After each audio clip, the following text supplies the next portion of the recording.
Hey everyone, this is Disc Junkie and welcome back to Secondhand Sickness.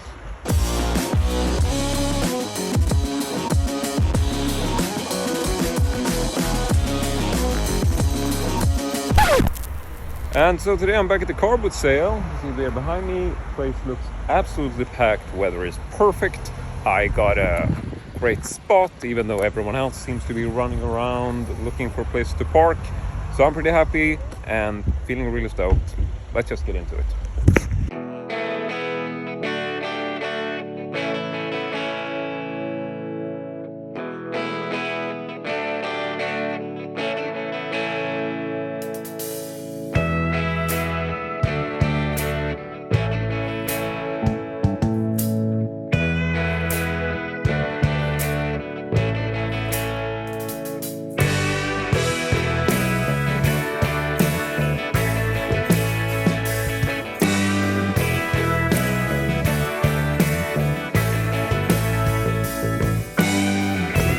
Okay, so I just got done. Really good day. Did score some really unique things, which I wasn't really expected. And yeah, feeling really exhausted from the heat. So I'm just gonna drive back and then we're gonna check out the finds. So stay tuned. Okay, so I'm back home and it's high time to go through the stuff. Now I want to start with actually my first find of the day, which was this really cute Kenny figure from South Park. Not something I'm super familiar with. I mean, I used to watch South Park many years ago, always quite enjoyed it, and yeah, just thought it was a really cute little plushie figure, a bit worn, but even so. Not entirely sure about history or collectability or anything about this, but it does appear to be an official South Park product. Quite a small text there, but I think it says something like copyright 1999. I'm not really sure if you can make that out. But regardless of which, cute figure. Not sure if this little thing actually comes off. That would be interesting. Oh, I wonder if it does. Oh wow, it actually does come off. I had no idea. Is it so? No, it actually comes off. So this is the great reveal. Seeing Kenny without the hood. So yeah, if you ever wonder what he looked like, this is what it looked like. Okay, that's pretty pointless, but I thought it would be fun to check out because I didn't actually know you could do that. Now, this was quite a cheap figure. It essentially cost me, what was it, like €1, I think. And I don't really collect South Park stuff, but I do have one more South Park figure in my collection. It's a larger plushie, which I really like. I think I might have mentioned this in one of my older videos. So yeah, I just basically bought this because I thought it would be a fun addition to my little pop culture type shrine, where I essentially just, you know, I like to display old vintage toys and stuff on my shelves in my main man cave room, so it's always fun to pick up, you know, little action figures and things of that nature to keep on the display. And now I'm just buying time, obviously, trying to jabber on about stuff because I wanted to bring his little arm back. Okay, whew, there we go. So that's the first pickup. Nothing too special, but I thought this was well worth the 10 Swedish crowns, €1. So that is the first find of the day. Next up, we're gonna move into some really mixed territory. And I'm gonna start off with something I was really surprised and happy about because it's something I've actually been looking for quite a while. And it is this weird trope, which I think might originate from the 90s. And it is a throwing star, like one of these ninja stars. But it is also, which is the clever part about this, actually a coat hook. So the way it works, this is really high sort of quality metal, super shiny, nice and, you know, sharp looking, not really that sharp. But then it just has a screw on the side like this, which means that you're basically just gonna take this and screw it into the wall, and then you'll have a really good looking Ninja Star coat hook, which looks like someone threw a Ninja Star into the wall. And I think these originally sold in 2-packs, and this was the only one that the lady had. She wanted 40 Swedish crowns, which is roughly €4. I actually paid that. It might not be a super bargain, but like I said, for some reason I've never actually come across these on the secondhand market.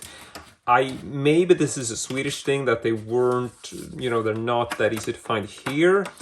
Because I mean, I did a Google now, it's quite a few years since I did the Googling on this, and I realized that you can actually buy these from Amazon. I don't know if that's like newer version, if they've been reissued, but you know, for quite a few years when I was trying to look this up, I remember looking for these a few years ago quite actively, and I realized that they were sold out everywhere, like they were discontinued, and you couldn't get them, you know, even importing them, they were really expensive.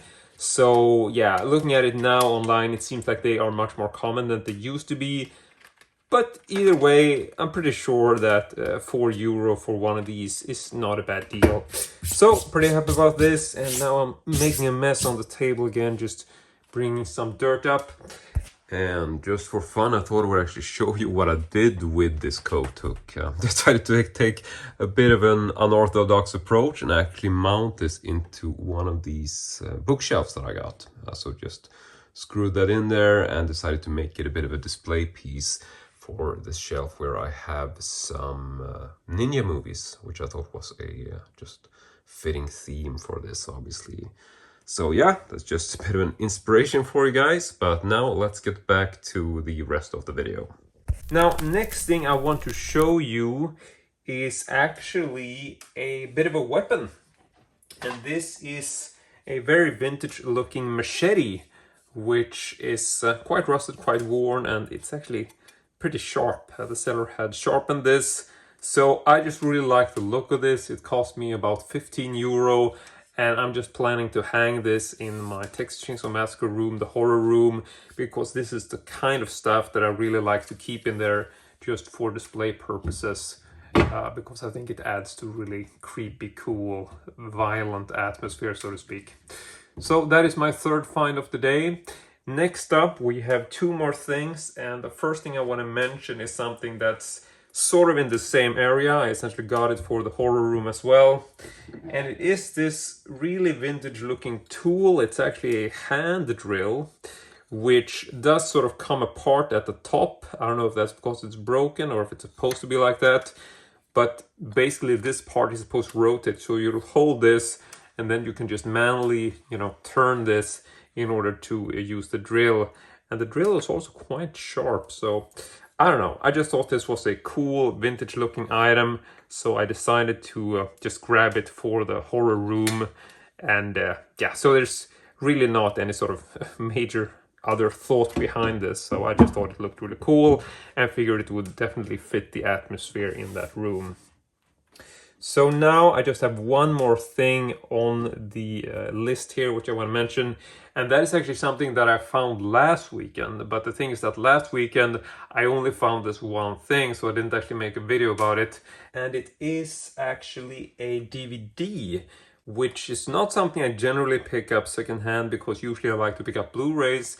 But I spotted this, which is a Irving Claw Classics release of Bettie Page and the Dancing Films, which is, you know, a digitized DVD version of these classic sort of vintage dancing films with, you know, cult star Bettie Page. And it's not something I've seen, and it's an import title, which, you know, generally I just would consider to be kind of unusual on the Swedish market. I mean, I always try to look up these titles when I find them, and, you know, I checked online pretty quickly and realized that, you know, it's not a super collectible. It came out in 2009, and it's, I mean, I paid €5 for this, or maybe it was, yeah, I think it was €4, something amount there, and that's pretty much what they're worth. I mean, you can find these on eBay at this point. So not a super cool collectible, but pretty unusual to find in Sweden, to be honest. And with that, I figured, you know, it was worth the €4 I spent. You know, I don't have to pay postage or anything, so that's not a bad deal. But that is actually all I got for today. And I have to say that generally, you know, I'm pretty happy. These finds were actually pretty cool, and it's quite an unusual little combo of items. So hopefully you thought this was a fun little, you know, I don't know. I just hope you had fun, and you know, I definitely did. It was a nice day today. But that's it. I want to say thank you very much for watching. As usual, hope to see you all next time.